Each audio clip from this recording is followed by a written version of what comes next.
Dr. Francis Ohanido. And Dr. Francis Ohanido actually is the Director General of the West African Institute of Public Health. He's also a leading digital innovation scientist, and he has held many influential roles in academia and also in the private sector. I also like to say that his work has significantly impacted health systems and policy development around the continent. And he's currently on it, a board member of the Africa Digital Health Networks, and he co-leads track 4 of the Conference of Public Health in Africa, which is focused on health technology. And so without much ado, I would like to welcome Dr. Ohanido to make his presentation to us today. A lot of people are waiting to hear you, sir. Thank you.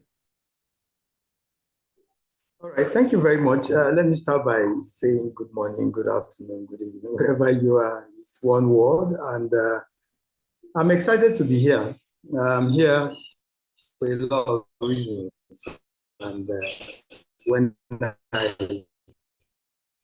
was first told about this possibility, was this is something that is similar to already some of the things I do currently in public health. For some of you who are familiar with the West African Institute of Public Health, we host the Academy of Public Health. And within the Academy of Public Health, we have one of the oldest online leadership learnership program in the world, we call it. We take in 300 young professionals every year, and we train them across 3 bands. There's a DEAL Fellowship, which is Design, Equity, and Action Leadership. It teaches systems thinking, system design, approaches to leadership in health systems and all that. And then there's a group who we train on what we call health literacy and leadership program. Sorry, I have no presentation to make. If anybody's waiting for presentation, sorry, I'll prefer to talk extempore, and then whatever it is that you want to ask, you can ask. I think I don't want to be straight-jacketed by a presentation. Yeah, so we do that. So, and then of course, there's a virtual internship program which we run. It takes in about 150 young professionals every year. And between all 3 of those layers, just one example of the things we do at the Institute. Since 2015, we've been doing that. Between this, we have like this 300 spread across like the last cohort that's spread across like 30 countries across the world, because it's leverages on technology. You see where the point is. People from places like Nepal, India, Pakistan have actually joined different cohorts of the program. And this will only have been possible because of the convergence of health and technology, and also learning from even Sudan, in the peak of the Sudanese crisis. We had 3 persons that joined for the program. So just to tell you what enabler technology can be in any space you find yourself. But that said, I think I need to give a bit of background on where I'm coming from. They make it easier for people to understand some of the things that have driven me as a person and where I am as a person. Okay, so I came from a very humble family. I grew up in Jos. For those of you who are familiar with Nigeria, Jos is somewhere in the central, north central part of Nigeria.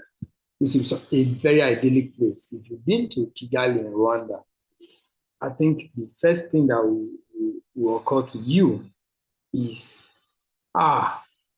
reminds me of Jos. So Jos is picturesque. It's a mountainous area. It has a lot of plateaus. Hence the name of the state, where it's capital. So Plateau State in Nigeria. So I grew up in that environment. For some reason, I don't know. There are no studies that have been done that I'm aware of.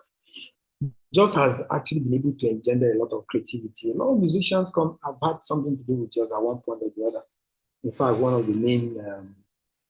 the main theater arts departments of the universities in Nigeria, among the universities in Nigeria, was based in Jos, but it's still there.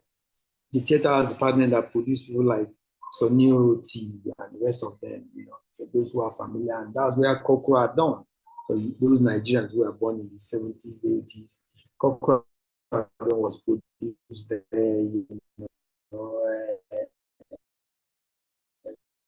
Behind the Cloud, all sorts of things. Artistic component of it. And growing up as a child, I got involved in Nigerian Television Authority then.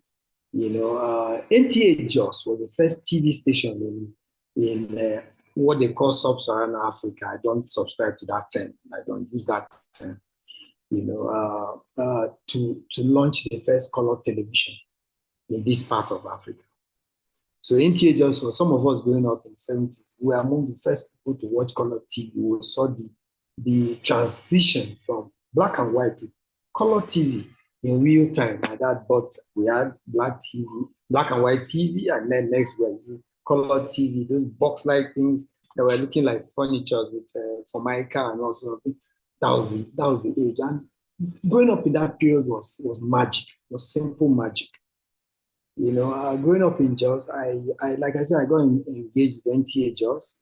We founded what was known as the Children's Club on NTA Jos that was transmitted nationally then. Part of the program then, we used to be very creative about things and showcase them on NTA then. And so growing up, I've always had that knack for wanting to be very innovative. I was driven by that. And also on one side, I had entrepreneurial spirit in me. I don't know whether it has to do with my origin, but I'll go into that.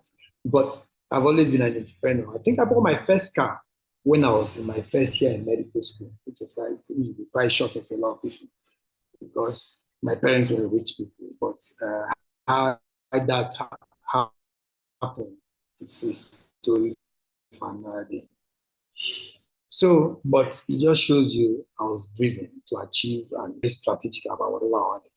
I first look at it and say, oh, look, this is how I want to go about it. And so that colored a lot of things. And also a writer. Growing up, I went to a federal government college then, one of the schools to be in Nigeria, going into secondary school. I had a scholarship to federal government college just then. And I was the best student in literature and English in my set.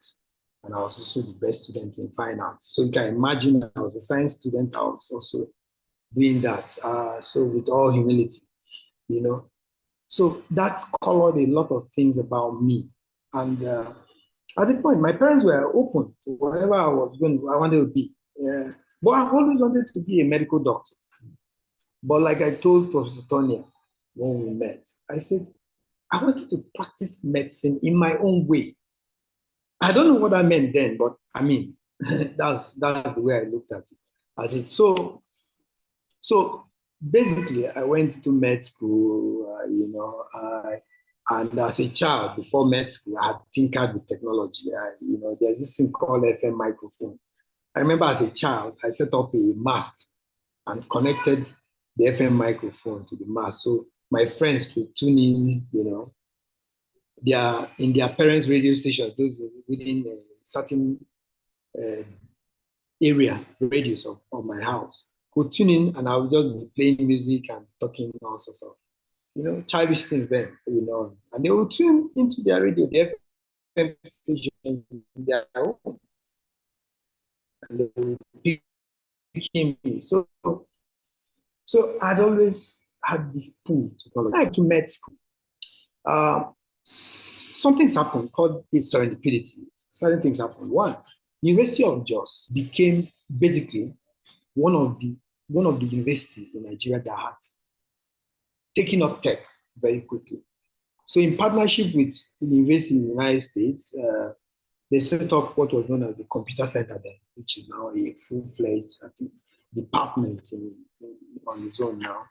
Then, and while I was a medical student, they launched a program on different courses, on information computer technology. And I was very interested. And I was also very interested because I was already using email when most people didn't know what email was, because the university facility then allowed us to use. At that time in Nigeria, I remember there were only two platforms that offered you email in Nigeria. Scanet and which was based in Ibadan. And then there was also the Nigerian University Network. And University of Jos was one of the pilot universities that had email facilities, while the rest of Nigeria didn't even know where it was. And I got my first email while a medical student. So you can imagine, it was the early 90s. Got my first email. So that opened my life to the world. Those days where you had to use a diskette to operate your email. I didn't have a laptop. I was using the university computers, and I became very friendly with most of the staff then, the early staff, setting up the facility. And a lot of them were from different parts of the world. I got into this sense of work with them. I was a medical student, but I was putting time in the computer science center. I was like the staff there too, and all that. So that further shaped my course of things. And then I walked into it that belonged to then a professor of mine. And he had just imported, at a point that was close to when I was finishing med school, he had just imported some ultrasound machines. And he was having difficulty with them. And I asked him for the manual. He showed me the manual. I looked at the ultrasound machine manual. He needed to be programmed. I looked at this manual. I told him I'll study it. I'll get back to him. So I went home with this manual. I went online. Then I went home. Meant I went back to the computer center, really. I spent a lot of time there. Spent time on this. And I ended up understanding how to program.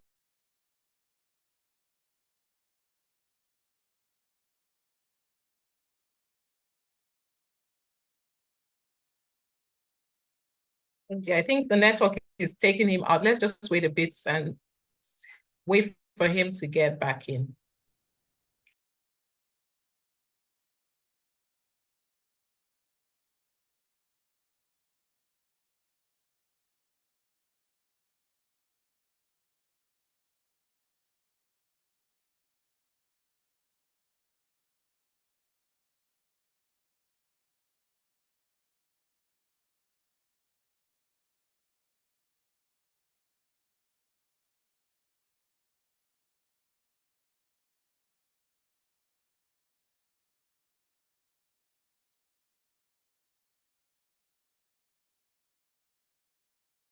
Hear me? Hello?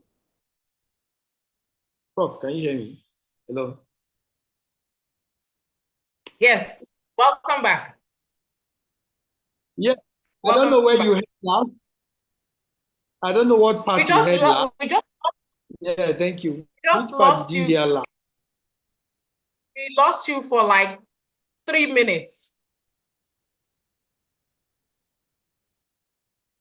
Yeah, what was the last part? Because I don't have a presentation, so I need to know what you heard last. Were you hearing when I walked into my boss's? I was saying I walked into a professor of obs and gynae who had ultrasound machines and he had imported them. I was willing to program them. You're talking about something about Yeah, the so manual. they were not programmed. So I told him I could do it, and he gave me the manuals. I went back.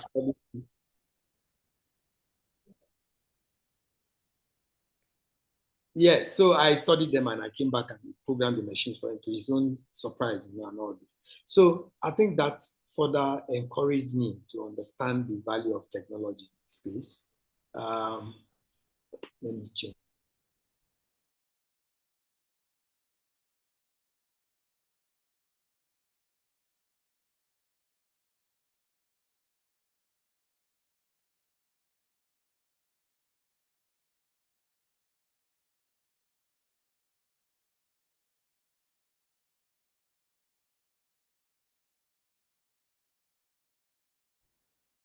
I think the network Can you hear me? knocked him Hello? off again. You're back now. You were out again. Yeah, I'm back. I changed my network. I changed my network. I want to see if this one is better. I changed the source of my network.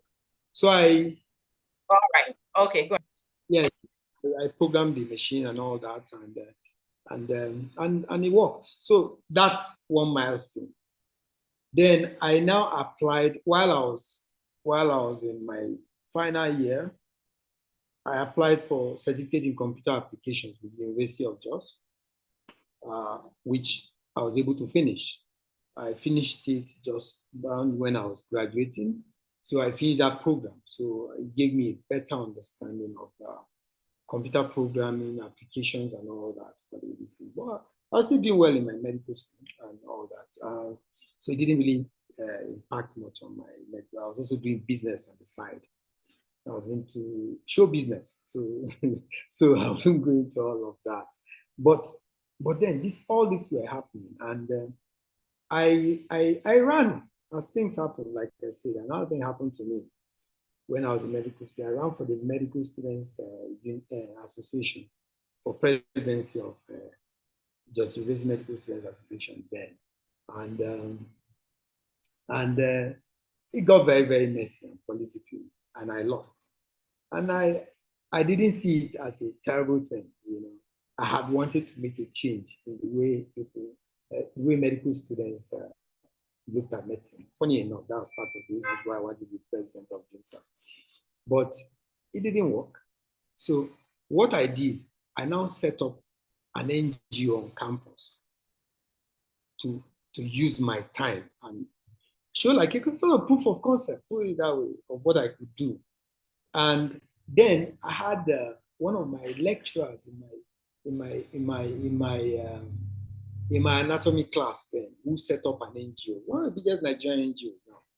He, Professor Dr. Ibanga, he started Pro Health International. He had the name Pro Health International. He actually started Pro Health International. The organization is doing quite well. So I had volunteered for Pro Health a couple of times, and I said, okay, let me start something on campus. So this is bringing around the issue of development. Let me start something on campus. HIV/AIDS was a big deal.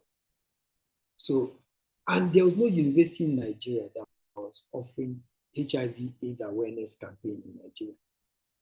So I set up what was known as Mega Health. I went with a friend of mine then. We went to meet the former governor of Plateau State then. His name is Fidelis Tabgu, still around. So Fidelis, the wife was one-time minister too. You know, so Fidelis Tabgu, having heard what I had in mind, was very excited. I remember he gave us 25,000 naira then. That was a lot of money, you know, to start our program. So we went back and then launched Mega Health. So my experience from not becoming president of the University Medical Students Association transformed into something else. So I was able to, so I set up Mega Health. It became the first NGO, or rather, campaign on campus in any university in Nigeria that was doing HIV/AIDS awareness. And we even expanded to some of the neighboring schools. There were a lot of schools in Bauchi Road and Jos, for those who are familiar with Jos. Went around and tried to also sensitize people in secondary schools and all that. So that was my journey into development proper. So my work in development, so it didn't start today, it started as a medical student. You know, so that's the other side from the technology side. That's the other side. So by the time I was already graduating, I'd already applied for postgraduate diploma in health services, you know, management and all that. And I was already getting that. And then I started my residency in University of Jos, then, which I left in internal medicine. Then I now came to Kaduna. Several things happened in Kaduna then. And one of them was that I became a partner in a multi-diagnostic center in the hospital.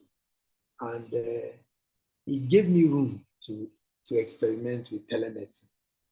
So one of the earliest attempts at telemedicine, we used Honestech. It was a Chinese technology that allowed you to connect computers and ultrasound machine and all sorts of things. So we tried it. This was, I'm talking about like 2002, thereabout, when we made our attempt. So you can imagine that's over 20 years ago. And it worked. You could see real time what we're doing. If we were scanning, you could see it. Honestech was, but now things have moved to the app level, you know, where you don't need a hardware to be able to do.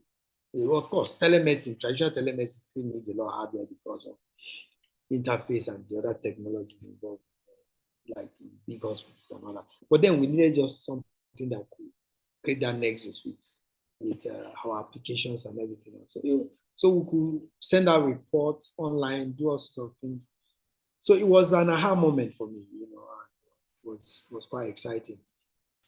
So I now started like an advocacy around telemedicine. As far back as 2002, 2003 years, we talked about with a group of friends. We set up the Nigerian Telemedicine Development Alliance, which later coalesced with the Society for Telemedicine and Health in Nigeria, which was founded by Joseph Adebola. And part of that process, I became the Secretary General of the Society for Telemedicine and Health in Nigeria at a point. So all this happened. But let me take you back to the professional side of things. So it's a long one. Yeah. So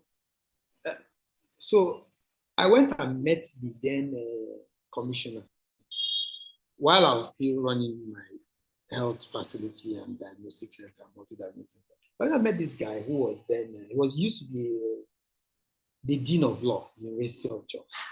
Ihe Kumere, he's late now, Measures.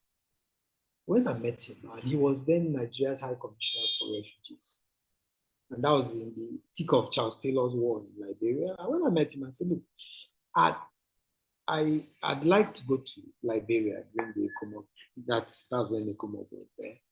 And volunteer time. And he thought I was mad. And let me put it out. Why would I want to go to wars? I told him that, look, I am actually thinking more and more of moving into development. And humanitarian environment was where I felt I could fast track so much knowledge. I could sponge so much knowledge in a very short time. And when I explained to him, he didn't totally agree with me. But he just felt, this boy from University of Jos, why would you want to go and kill himself in Liberia? Well, I think he didn't say it. And so somehow or the other, he made that happen. That's power of negotiation. So I got him to do that. He got me as a volunteer too. So I worked for UNHCR in Liberia, the health cluster. While I was there, see how things happen. While I was there, of course, a lot of things happened in Liberia.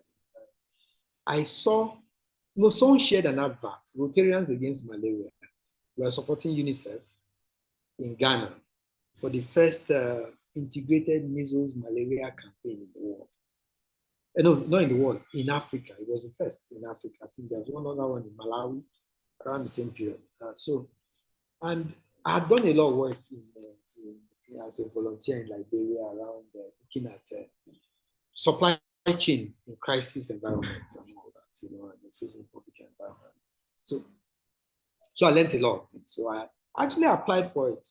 The guy who was with RAM, Rotarians Against Malaria, I'm sure a lot of people know Rotary more with polio, but there's also Rotarians Against Malaria. So the guy, so I got it. So I ended up giving TA to UNICEF in Ghana, and I left Liberia to Ghana.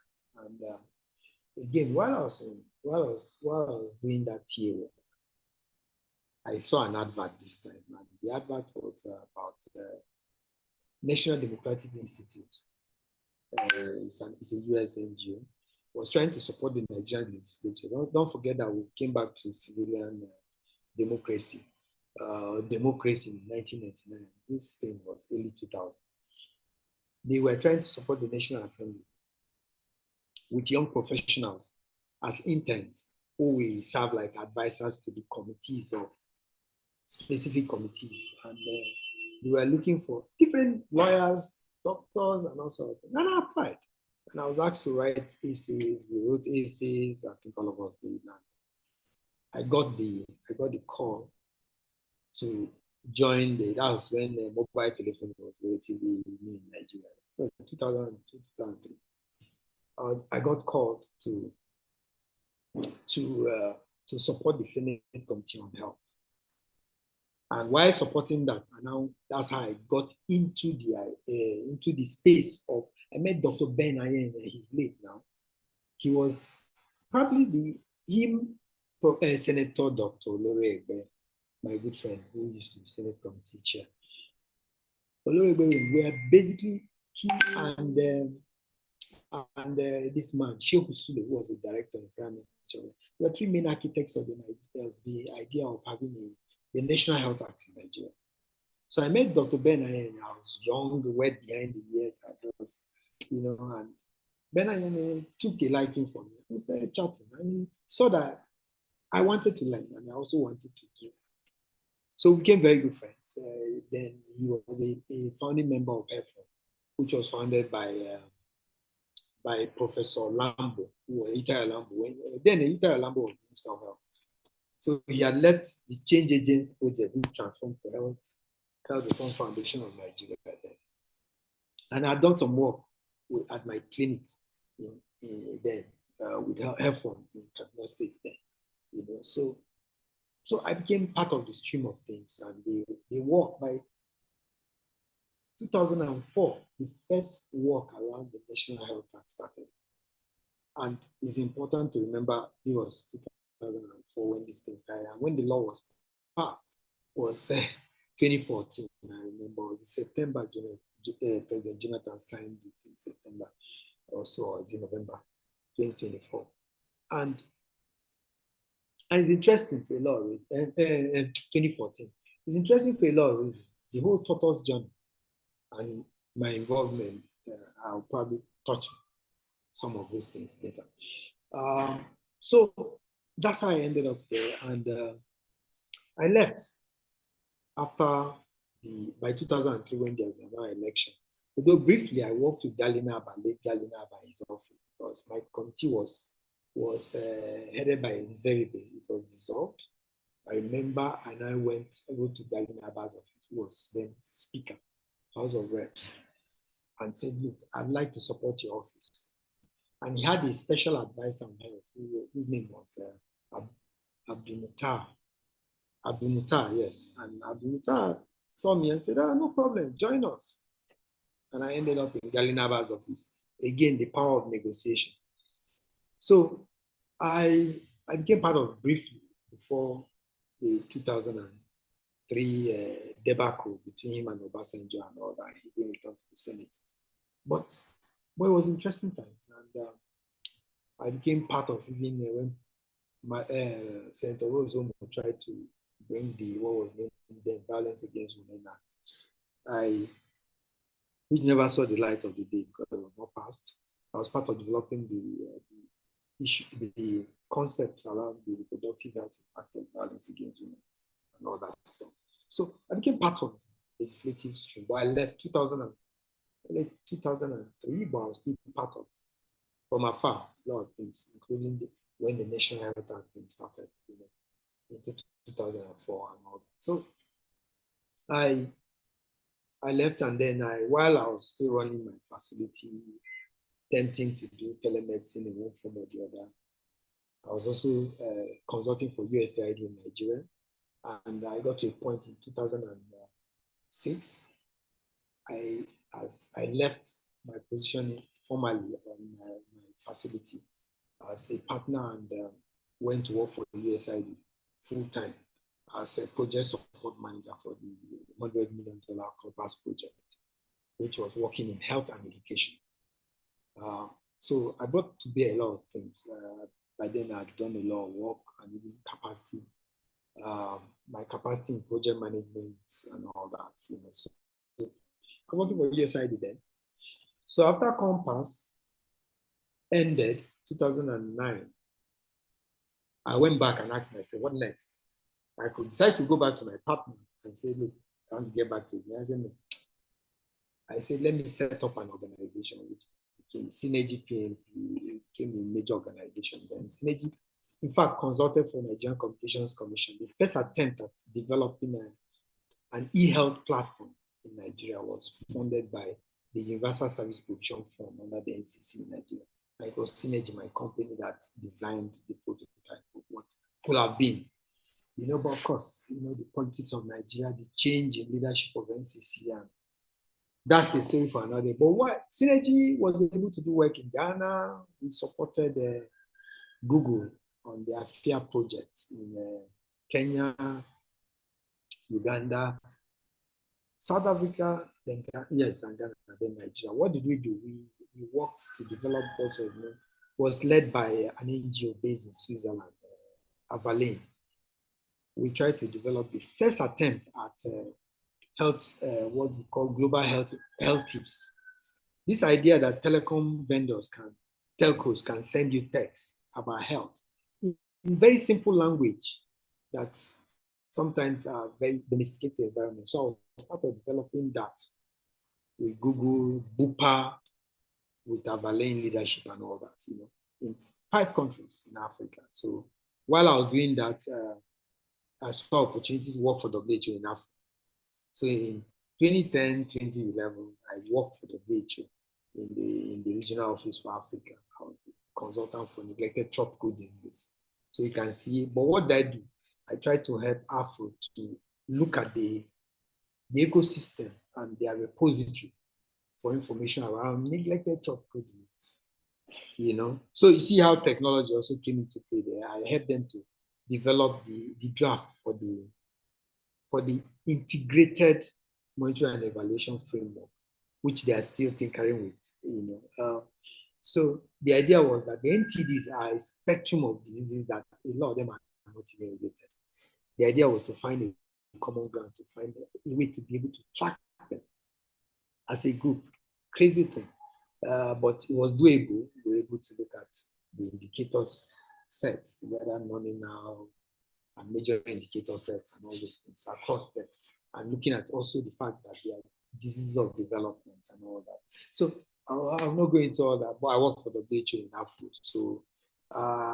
So I left, came back to Nigeria. My last daughter was about 3 months old when I left.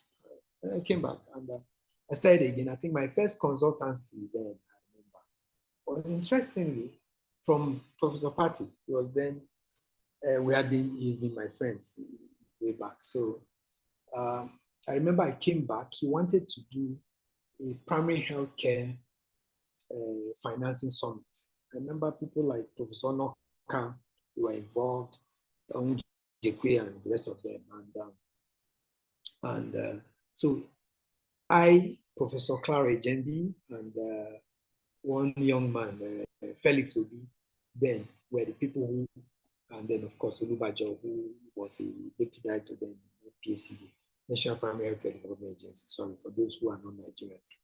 It's the agency in Nigeria that is under the Ministry of Health that is in charge of primary healthcare in Nigeria, to be able to organize that conference. So I came back and started doing a lot more consulting, even consulted for HEFON again, related to the National Health Act, and in fact organized what was known as the retreat in 2012, right? That brought stakeholders to a cattle ranch somewhere in Nigeria, tourism. I organized that. So to review the National Health Act, but by 2011, when Iyabo Obasanjo, then Senate chair, passed it concurrently with the House of Reps, the then President Jonathan Goodluck refused to give assent to it for a lot of reasons that this is not the platform for.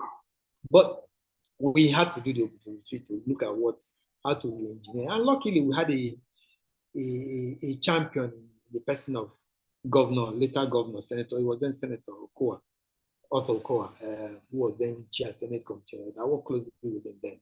And Nduji Elumelu, who was then chair House Committee on Health, to look at those things. Then later, I came back to the National Assembly as senior technical, like an advisor to the majority leader of House of Reps, Mulikat, Akonde then. So it was at that point that we put all the energy into passing the National Health Act. And to God be the glory, that was passed. So in between that, I've done other work across the region, one form or the other. I'll not go into that. But I had synergy was going more and more into technology. But then we also co-founded, I and a friend of mine, we co-founded an NGO that was into technology for information and computation technology for development, which was known as Innovate 2100. That was the NGO's full name, Innovation and Access for Development. It became the first NGO to also work with the Nigerian Communication Commission there's no NGO that works with Nigerian computing in Nigeria except that NGO fully, and helped shape the design of the digital bridging that NCC was looking at. Because under the Universal Service Provision Fund, the mandate of the USPF then was to make sure that every community should have access to some form of digital access. So they set up things known as community resource centers across Nigeria. I remember then when we did the count at a point, there were about like 200 of them. About, across, yes. So you may go to a primary school somewhere in one village, see set up by Nigerian computers, USPF, Nigerian, see a signboard there. But of course, these things were fantastic ideas. We wanted them to do more like telecenters in India, but like other things, the powers that be and the politics of the system, they allowed them to blossom into what we had, the architecture, what we think they could have done. But that's it. So you move on, you do your best, you move on and all that,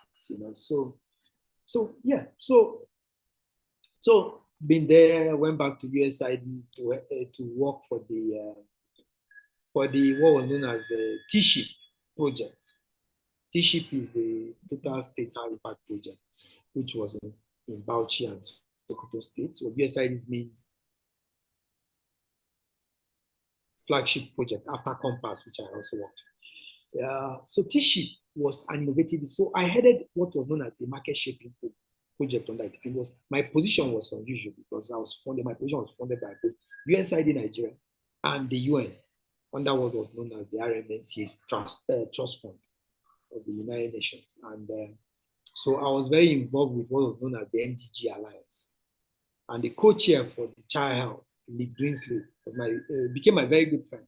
So even the idea when Party was trying to form the Private Sector Health Alliance as an NGO in Nigeria, the whole conversation, I was involved and all that. So a lot of things happened during that period. And it was getting to the period of the transition between the MDGs and the SDGs. And I was very much involved, even with Amina Ibrahim in Nigeria and all, before she moved in from the office of Senior Special Assistant to the President on the SDGs to become the UN Deputy Secretary General.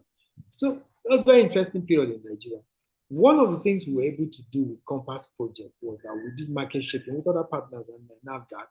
We were able to get Nigeria to become the first country in Africa to produce chlorhexidine for cord care, because WHO has started transiting from using alcohol, spirits for cord care, to chlorhexidine, which was found to be better for the child.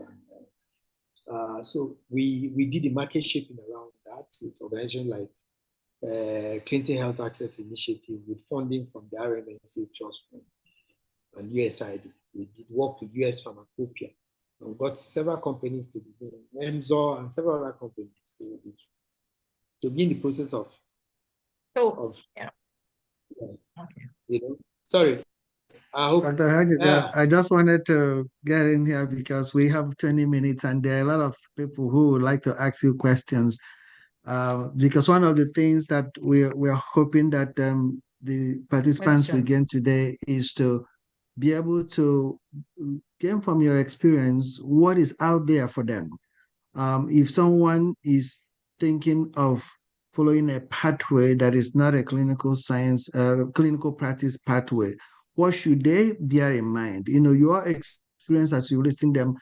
For me, as I'm listening to you, I'm beginning to point one by one to me what characteristics that made you make that shift, what characteristics that prepared you, what experience that have prepared you to make that switch from clinical medicine to non-clinical pathway. Because for a lot of people, all they know going to medical school is to practice clinical medicine. So when you get out, how do you transition? What are the things you should ask yourself first of all? Because it's not for everyone. So what should they ask themselves? Is clinical practice for me? Is non-clinical practice an alternative pathway for me? They want to ask themselves, do I have the skill set? Because I hear you talk about the power of negotiation, the things that are necessary, communication skills, the soft skills that are necessary to succeed as a physician outside of clinical practice. So I think there is a lot of those things that I'm sure a lot of people want to ask you. So in the interest of time, I want to let you know we have 15 minutes, and if you want them to go ahead with the questions, then that'll be fine. Thank you. All right. Thank you very much. So, Prof, thank you very much. I was actually trying to wrap up, but I wanted them to see the whole thing that joined together to yeah. So somebody will imagine, how did it get there, So, but then in principles, so one of the things that I need to state clearly here, it's not an easy pathway to move from clinical practice. Thank you, Prof, for that. I think that's a reality check. It's not an easy thing. But you have to be prepared. And the first thing you need to do is you need to have like a sort of career map for yourself. What is it that you want to do? Is it related to medicine? The further it is from medicine, the more difficult it may be for you. Sorry, Tonya, wait, did you want to add something? Or did you want to add something? Yes, yeah. So I wanted to, it's just to the same line like Professor Zanule.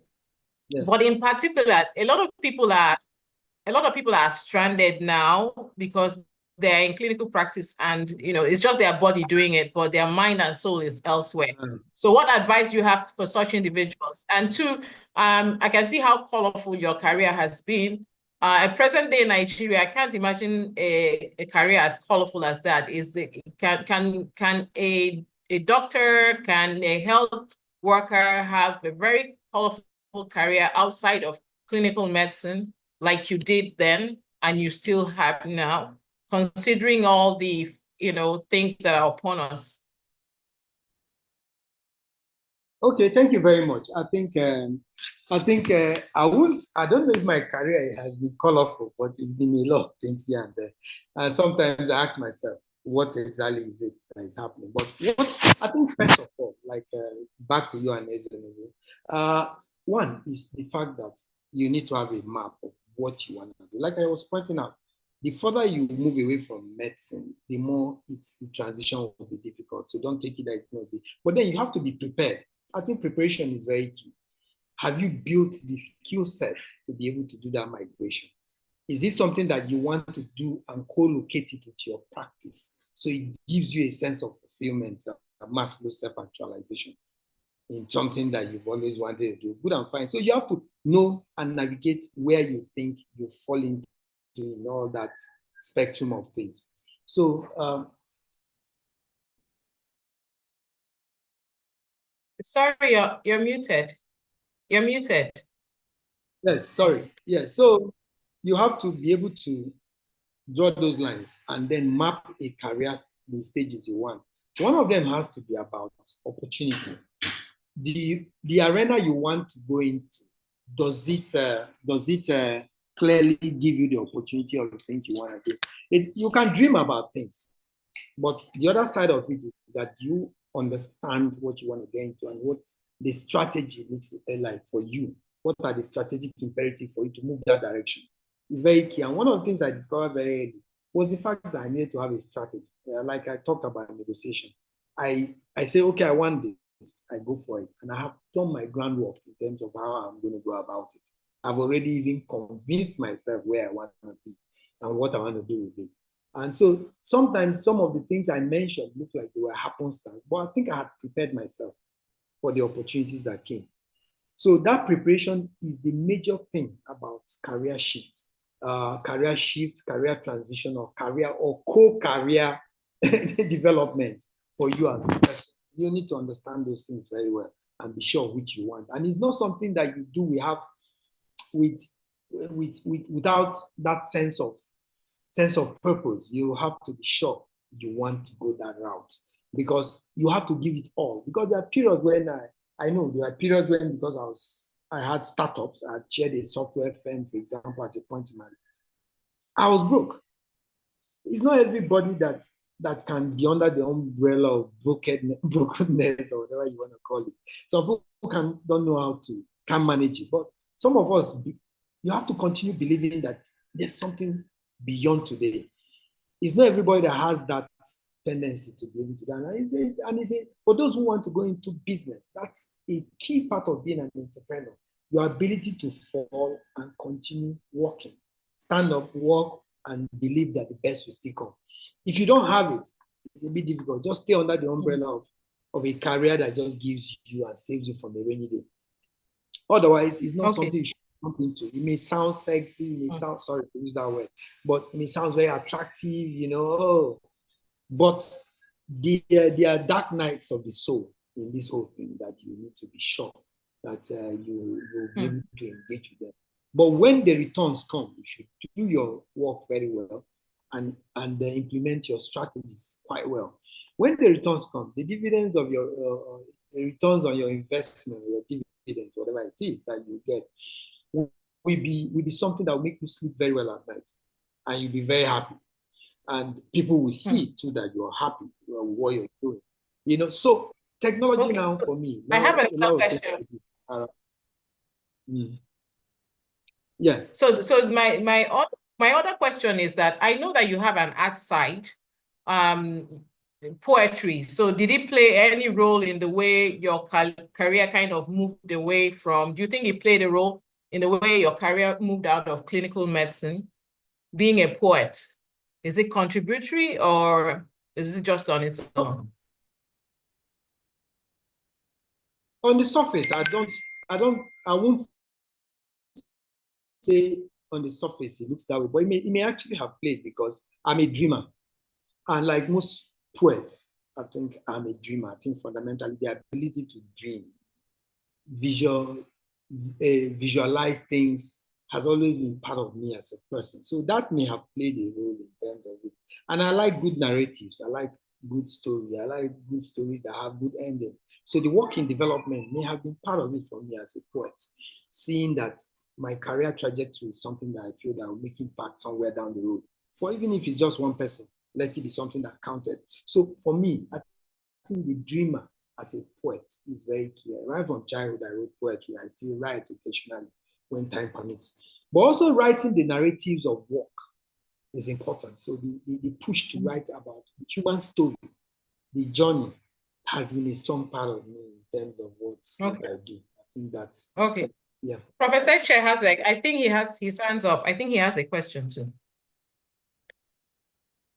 Go ahead, Prof. No, I wanted to encourage people because to me, I think one of the benefits of having Dr. Ohanido here is to really ask him some of the questions that you've wondered. I know that for me, I had to reach a point where I have to ask myself, after 20 years of doing clinical medicine, did I want to continue in that pathway? So I decided earlier on to say, I've done that, been there, done that. What else could I do? And I went back again to what has driven me throughout the whole time I was practicing clinically, was to ask the questions that I asked. If we know that this works, why isn't this happening? If we know that this can improve life, why is it not happening? Which helped me, change my career to mostly research, where I mostly do research, I would say 75% of research and 25% of clinical. I still practice medicine clinical, so I'm not totally on the total pathway, but I changed my career from 100% clinical to 75% research and 25% clinical practice. So the question I want to ask you, for a lot of people that are here, that they still want to practice their medicine, clinical medicine, or whatever their clinical specialty is, as a nurse, as a laboratory scientist, or whatever their clinical practice is, but they want to make a change, and that change, some people cannot make it from taking off from wholly from one place to the other, like moving from clinical medicine one day and the next day you are doing only research, or the next day you are just doing a public health. If you're not initially a public health physician.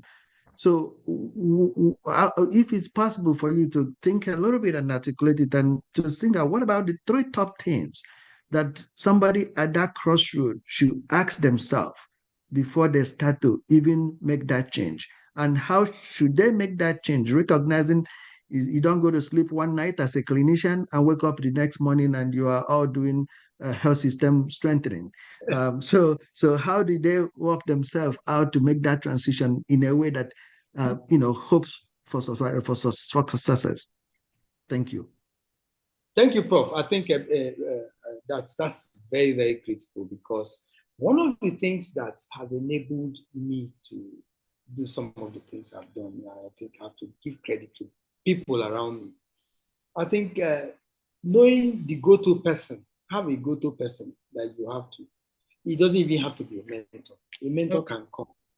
But you have to have a go-to person that you can use as a sounding board if you want to do that kind of career transition. This is something that somebody else has done. The person has done it. Reach out to the person and learn from the person, especially someone who is open to sharing, because that person will be very, very straightforward with you and also tell you the challenges and as well as the advantages, if you want to make that move.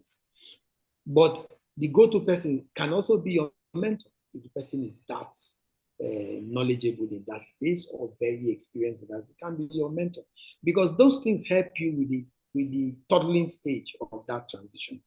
Your capacity to be able to navigate some things can be shortened because the window for you can be shortened because you have that go-to person. So it's very important. And for me, I think your own personal capacity to also do research is also important. Now, moving away from the Professor H.S. Yeah, no, this time is personal research. Personal research has to be a co-general of your career path that you want to go, because your ability to keep evolving will depend on how well you're also able to use research.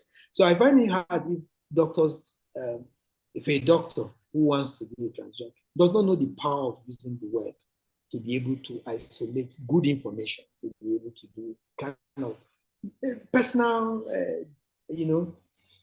a sort of personal help desk situation for themselves around what they want.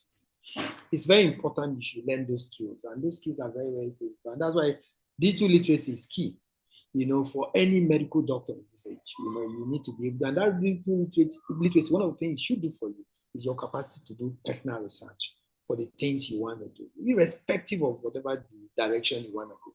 That ability to do personal research is also very key. And then having that go-to person who could also be your mentor, because learnership is one of the key things that has to help you in terms of your trajectory. The better your learnership program that you have built for yourself, the faster you get to your destination. I think that's very, very critical. So there are two questions here that are on the Q&A that I wanted you to see if you can respond to. So the first one was, while you were doing this transition in your career, how did you keep afloat in the dark periods? Like you mentioned, it's not all roses when you move away. I always say that people who want to be just do what they're doing in a safety place. You just stay in clinical medicine and do clinical medicine, like you said. It's not for everybody to make a difference. But if you wanted to change, how do you cope? And the second question that is there is that there are so many, if you decide to make a change, moving from clinical medicine, John Paul was asking, there is so many different areas that you could use your skill set. You're well trained, as most doctors are, as most people who have attained terminal degrees with their PhDs and things there, and they want to make a change. Because this is not just only for, we're using the pathways in medicine as a pathway to talk about people making a change in career. So for you, with all the many problems in the world, how did you decide where to be involved outside of clinical medicine? So these are two questions that we have on the Q&A. Thank you. Okay, thank you very much. They are very interesting questions, because I think they are the heart of some of the things we are talking about here. And so for the first one, so for me, I think I'm trying to pull up the questions again. There are so many. Okay.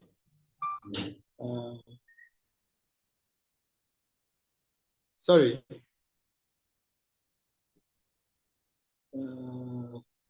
Prof. So I can repeat the question. So the first one was saying, how do you keep afloat during the dark period as you're trying to transition in your career?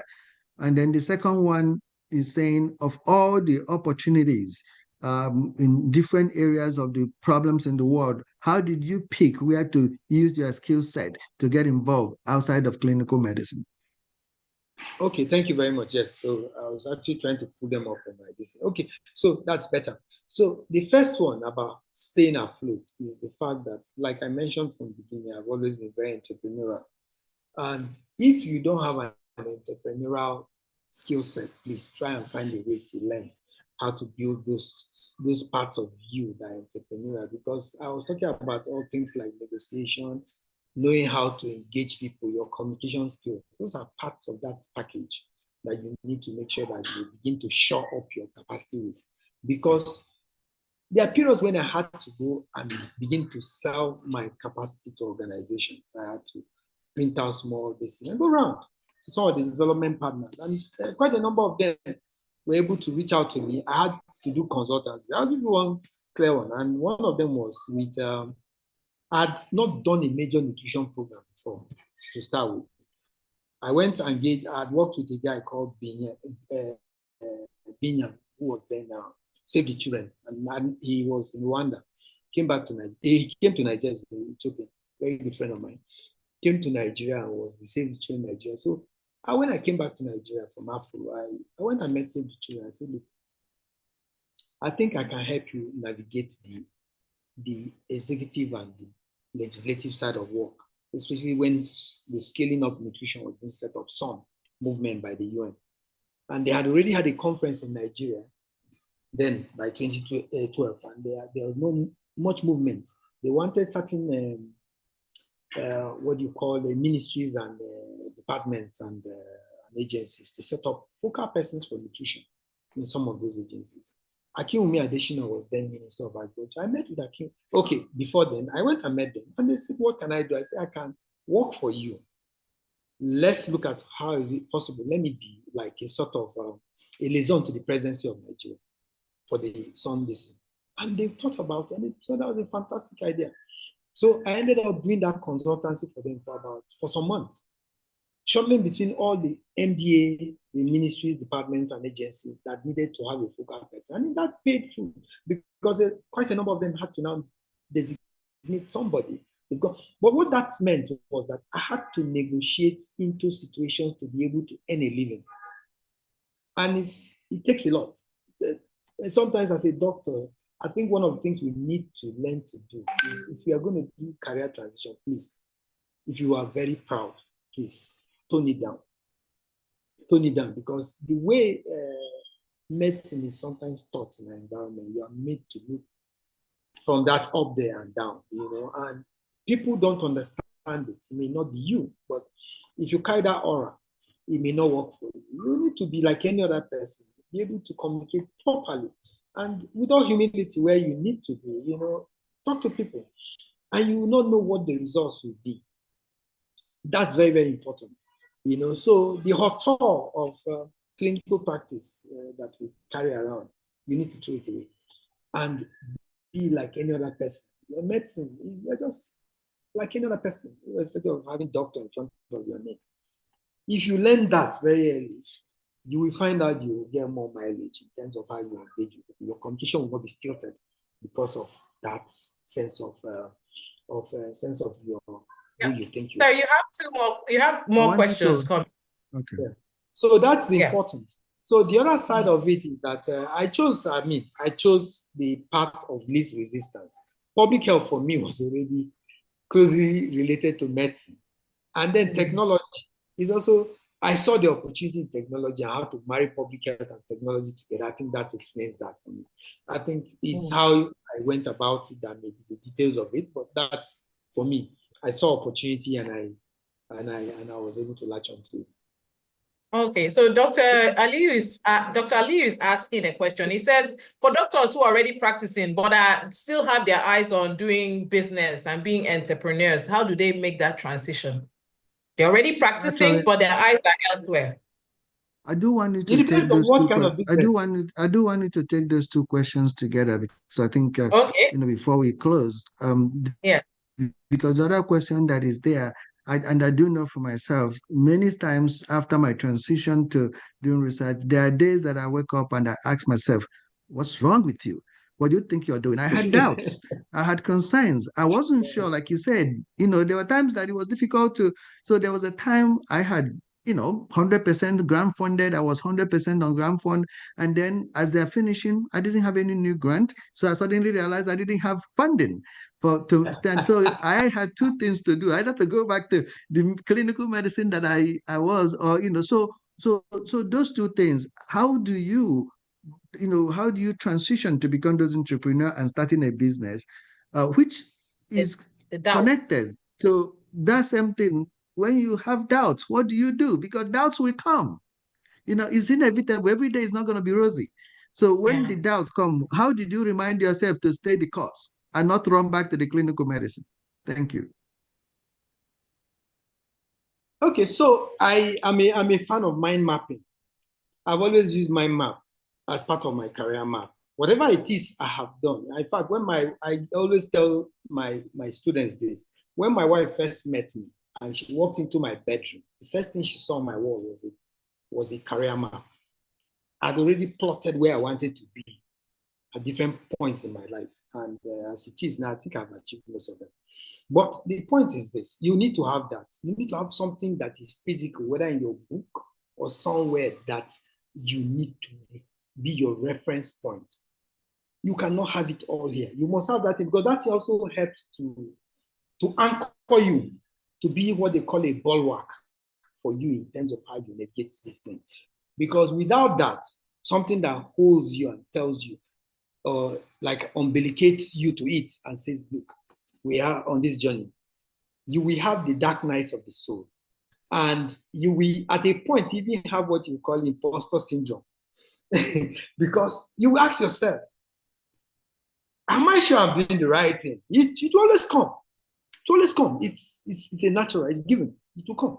But then it's your ability to remind yourself that doubting Thomas in you should not supersede the other one that is the go-getter in you that wants to go somewhere. That is very, very important. And then the entrepreneurship also comes along, like HSA. The fact that you have to do a SWOT of yourself. I always ask people to do a SWOT of yourself. Know your strengths, your weaknesses, the opportunities and threats in your life and in your career, not just only your life, your career. And look at where the opportunities lie, especially the opportunity, and build around it if it's something that you have skill sets for. If you don't have the skill sets and you like it and you genuinely connect with it, build the skill sets for it. Some of them may include going to school, doing short courses, working or joining groups that are affiliated to that idea or that ideal that you want to go to, because those things are very important. Without those things, you will always feel like somebody that is being blown by the wind. And that is the anchor you need. You need that anchor of a sense of direction, an anchor of opportunity that drives you forward, because that is what will bring out the entrepreneurship in you. And if you don't have the skill set of entrepreneurship, go to school, get an MBA, go and do some short courses around certain skill sets. I always use Elon Musk as a classical example, although he's a bit unique for himself. But he built most of what he built his knowledge base to where he is now, including rocket science. So it's not impossible. You can actually do some of these things, but you need to be invested in it. You will not be invested half-heartedly in it. And then if you are co-locating whatever it is business you want or interest with your practice, it's possible. It's the only thing you will now look at: what time do you put into your practice? How much do you want to win yourself from clinical practice to do this other thing that you want to do? Those things are very key.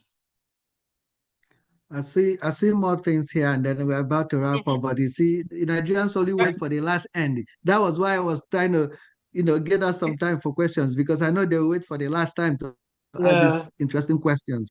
So I was looking at someone who said, and some of them are agreeing with some of the ways I think about it, that ideas cannot be edited in the brain, that you have to put it idea on paper. And that comes in when you are talking about the career mapping. You have to be able to lay those things down, to be able to think about it, because if you keep thinking it in your brain, it will just be inside your brain, swimming inside your brain. But once you put it out on paper, then you can start to begin to really think it through and ask yourself, am I ready for this? So one question that Ogechi asks here is that, things it is a very unstable time around the world. It's not only in Nigeria. It's an unstable period in Nigeria. So people who are leaving Nigeria to go to other countries will soon recognize also that those countries are also trying to chase away people who, eat cat and dogs. But, for the politics of it, I couldn't resist that part.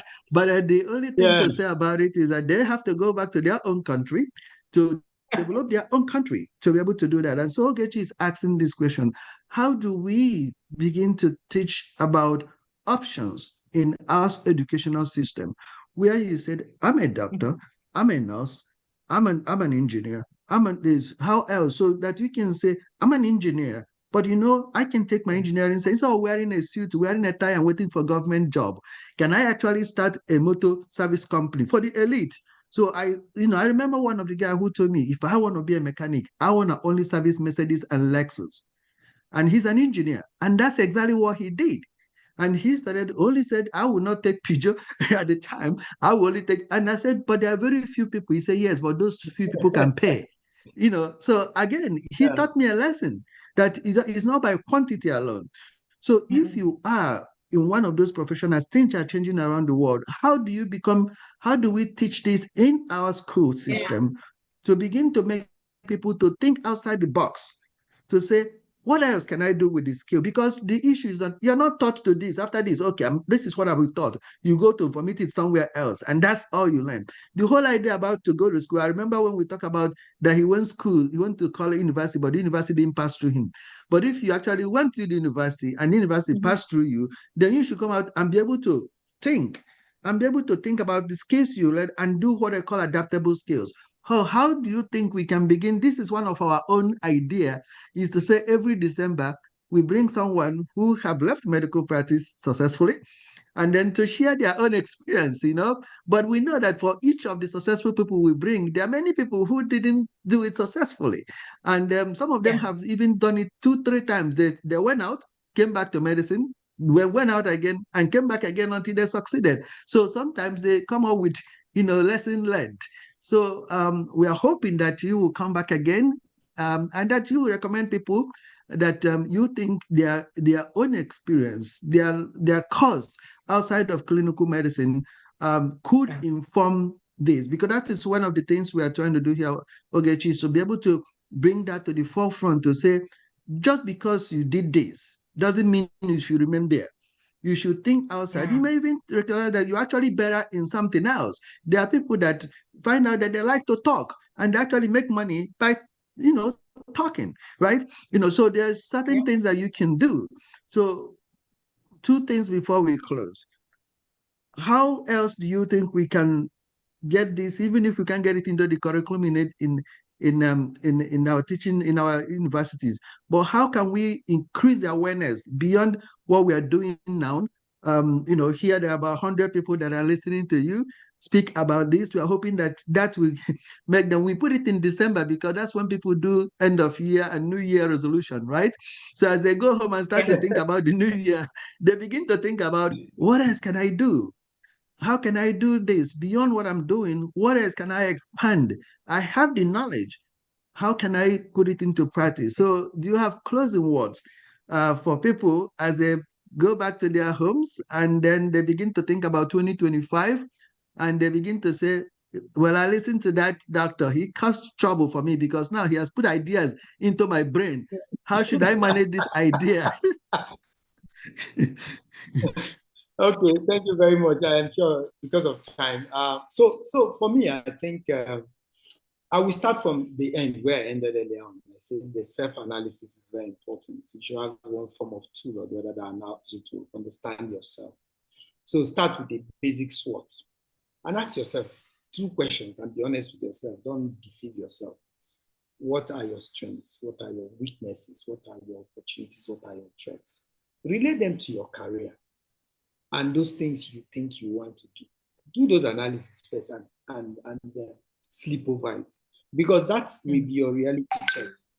Then you will now know from there, when you wake up, where you want to move from there. It's very important. Now, like I tell people, make sure you use tools.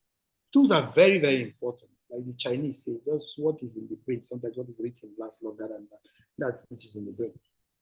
Because these things should be your sounding board. Have a book or something, or something on your board in your bedroom, or somewhere, that's something you connect to very early. When you have said your prayers and all that, you go and look at it and remind yourself, this is where you're going to.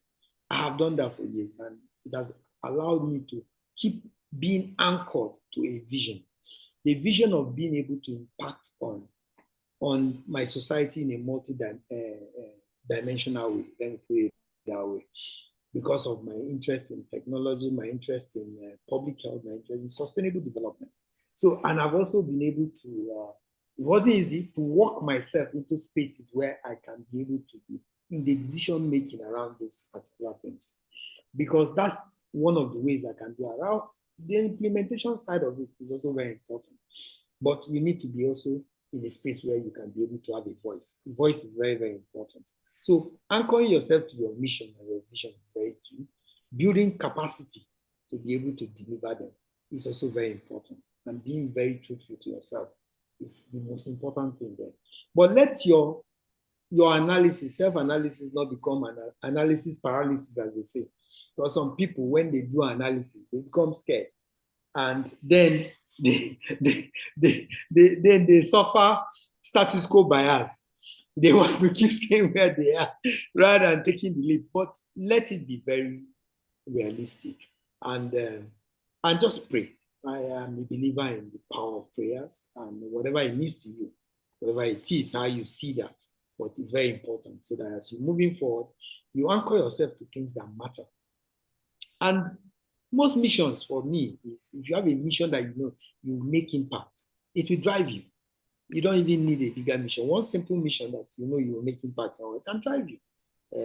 But some of us were lucky to have certain skill sets that were across a lot of places. So that's not that common. So I will not assume that everybody's just like. But if it's entrepreneurship, you want to go to build your skills around it. And one of the things, like HA asked, whether one of the things that International Finance Corporation is looking at is working with institutions now to do what they call micro-credentialing. The direction in a lot of parts of the world, where you now build skill sets specific to certain things. You may not even be in health. You're a doctor, but you learn negotiation because you're interested in negotiation, and learn it top notch and get a certificate for it. So those things are directions we are going to. But I think primordial direction is very important. How we teach our children very early in life about how not to look at career as an end, but an opening to a bigger world, I think is very important. And teach them skill sets very early that enables them to understand the beauty of entrepreneurship. That making money is not a crime, but making it at the expense of society in a way that defeats the ideal of a better society is where the problem is. But making money on its own is not a problem. So those things we need to teach our children very early. I think I'll leave it on that note. Thank you so much. It's always sometimes one of the reasons we do this, people don't understand, is that is some of the opportunities we didn't have. When I was in medical school, there was no Zoom where we could bring in anybody from any world to teach, to say something about the experience. So to be honest, I never had the opportunity of listening to someone like you when I was in medical school who did something different. So I didn't know there was anything different that I could do. So I came up, I watched the clinical medicine, but at the time I had to ask myself, do I still want to do this? But at this time, so what we're trying to do is to bring that consciousness. Again, we are not trying to bring in ideas to confuse people, not to say that what you're doing is wrong. No, that's not the idea. The idea here is I do the SWOT analysis every year. That's my New Year resolution. You may finish the SWOT analysis and you may decide that, what, I'm good where I am. There's nothing wrong with that. Because if you notice that, yes, what, Dr. Ohayo have talked about sounds very nice, but you are not carved out to it because you like the safety of 9-to-5 job and you want to go in and do that. And then don't get wrong about it. Stay there, but wherever you decide to stay, be good at it, right? That's the whole idea. Do well in it. If it falls on you to do one thing, do it so well that when they want to talk about that, they call you. You can't be everything. So whichever one you choose, but doing that, SWOT analysis is very important for each of us to do at the end of the year. One thing that we also find out at the Abraham Research Institute that we're trying to integrate into our programs that we bring every month and every week is the idea of soft skills. We have noticed that soft skills are called soft skills, but they become sometimes the most important skills that people have. I listen to you, I think about myself, I think about so many people that people may consider, successful. But I recognize there's one thing they have to have. That's a soft skills beyond that technical skill they have. I'm a researcher, but not everybody who does research will do what I do. But I find out you're public health, you do this, but you find out that among all of those people, there are soft skills. There's ability to recognize that you cannot do everything by yourself, that you need a team. To recognize that a team means people you may not always like, but their skill set is important. Being able to bring in people of diverse background and be able to lead them to achieve something that you envision. So that is not a group of all the people that are the same like you, because then you'll be only one person you have. This is people from different from you, but all of you share a common vision. So those kind of soft skills that we have, communication. So we had a series that we did, and we're going to be running in 2025 on communication skills. This is communication skill for success. This is not limited to doctors, to nurses, to engineers, to anybody, but any human being needs to be able to communicate. I mean, if you listen to, I'm not a marriage counselor, but if you listen to all the people who talk about marriage counselor, most of marriages fail due to poor communication. So even in that, communication becomes an important thing. So we do think there is a space for all of this variety that we bring in, and we try that at the end of the year, beyond telling you how to write NIH grant and how to compete and win the grants and how to go ahead and write that manuscript and publish it. We want you to know that there are other things that you can think about, and I'm hoping that listening to Dr. Ohanido talk about his pathway in medicine is something to encourage everyone as you do your SWOT analysis in this December, so that you come out in 2025 not confused, but more determined to either stay where you are and excel in that area, or make some changes and focus to excel in that area. And remembering that you never fail until you stop trying. So thank you everyone from me, and thank you, Dr. Ohanido, for coming. We thank you, Professor Onyeka, for the series out throughout 2024. This is our last of the monthly webinar for 2024. We are open and accepting suggestions for topics that you want to hear in 2025. So please let us know people you want us to bring. Let us know topics you want us to bring. Professor Onyeka and Dr. Ohanido, I want to give you the last, if there's anything you want to say, please. Okay, thank you very much, Prof. I think, yeah. Okay, so I don't have much to say, except I think career is a journey, and what we do with our lives is the sum of everything. And so for us, let's look at what we're going to do with our lives. So how you want to make that career give you that kind of life you want, or where you want to be. Self-actualization, like Maslow, is very important. So all these things we are talking about comes to that. I like I've pointed out here, it's not done in isolation. You have to do it because you're not Robinson Crusoe. You're not on an island. You have to do it to other people.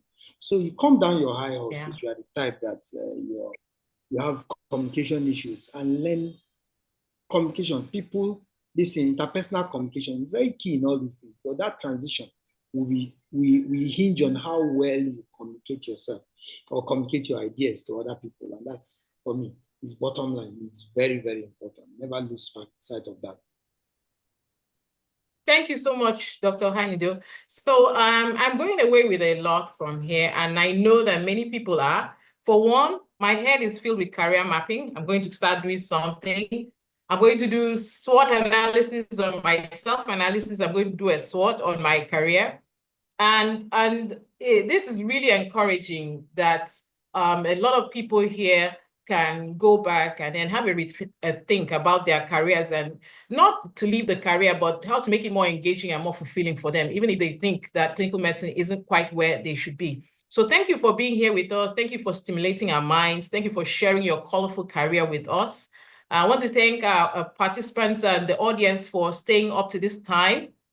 Please send us an email. I've put the email on the chat. It's admin@ivaninstitute.org. Send us an email and tell us the kind of things you want, the kind of speakers like Dr. Francis Ohanyido that you want to be on our programs next year, and we'll make sure we get them to you. We also have a YouTube channel. We have a link out there right now. And I want to say to everyone, thank you for joining. Merry Christmas in advance. See you in the new year. Thank you. Take care. Thank you, sir. Thank you. Thank you. Thank you. Thank you, Professor Nyaka. Thank you, sir. I'm hoping that people will take that opportunity to give us some ideas of what they would like to see. We want to make sure that Yes. that people get to captured, hear, yes. that this is a lot more of what people want to hear. Sometimes it's not just about the technical skills, but just sharing life experiences and gives people an idea of something they can do. Thank you, Yes. everyone behind the scene that make these things Yes. happen and make this webinar come through every year and every month. We're looking forward to an interesting 2025. Thank you. Yeah.